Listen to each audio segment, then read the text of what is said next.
After you look at the scientific proof, the historical proof begins to leap out at you in completely new ways.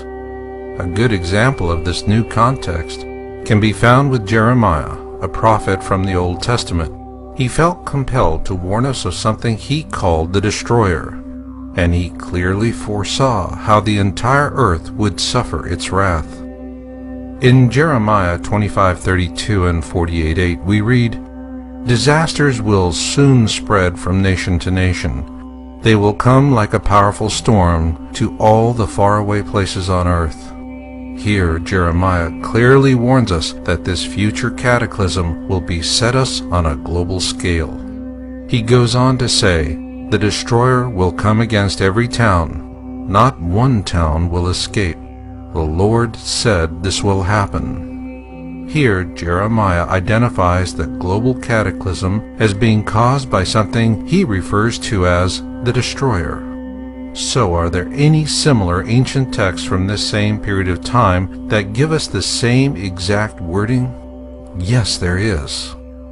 For this we go back to the Exodus, which was as much a blessing for the Hebrews as it was a terrible curse for the Egyptians. In the aftermath of Exodus, the Egyptians had lost their faith. Their own pantheon of gods had proven impotent before the powers of the Hebrew God. Just as we felt compelled to understand why 9/11 caught us so unawares, the Egyptians needed to understand what happened to them as well. So as the Hebrews began to write the Old Testament, the Egyptians simultaneously penned a massive anthology called the Great Book.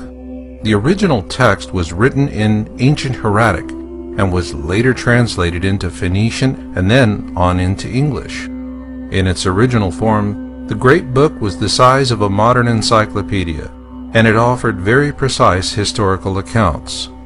Two such notable accounts were Noah's flood, or the deluge as it is more commonly known across the four corners of the earth. In the Egyptian account of Sesuda and Hanok, they described an ark very similar to the one built by Noah, and in much the same manner. Then there are the Egyptian accounts of the 10 plagues of Exodus. It is important to keep in mind their version was written by the vanquished, as opposed to the Old Testament account, which was written by the victorious Hebrews. There are many similarities between the two. For example, neither the Hebrews nor the Egyptians mention the actual name of the Pharaoh of Exodus. However, where they differ, and strikingly so, is in what actually caused the 10 plagues of Exodus. According to the ancient Egyptians, what caused the 10 plagues of Exodus was a massive object. They also tell us this same object caused Noah's flood and the destruction of Atlantis as well. Like the Hebrew prophet Jeremiah, they too called it the destroyer and have warned us of its return. In fact, the ancient Egyptians go to great length to warn us that Jeremiah's destroyer will return with catastrophic consequences for all of the earth and those who live upon it, and in these days. What remains of these ancient Egyptian historical accounts are contained within the first 6 books of the Qumran Bible, and they corroborate similar accounts in the Hebrew Torah, or the Old Testament as it is referred to by Christians. Scientifically accurate, these ancient Egyptian accounts read as easily as man-on-the-street TV interviews. This is why noted Planet X historian Greg Jenner says that the Qumran Bible is the Rosetta Stone of Planet X. This is because the Egyptian accounts are so prescient they unlock many Planet X secrets buried within the Holy Bible and numerous other ancient texts and folklore.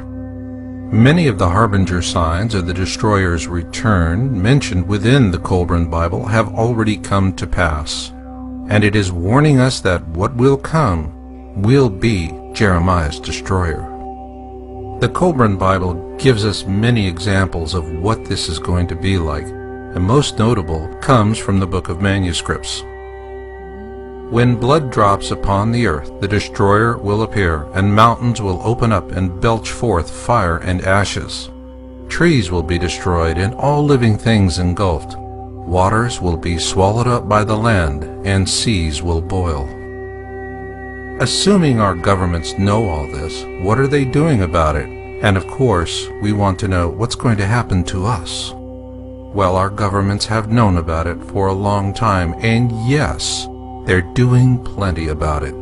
The question is, what are you doing about it?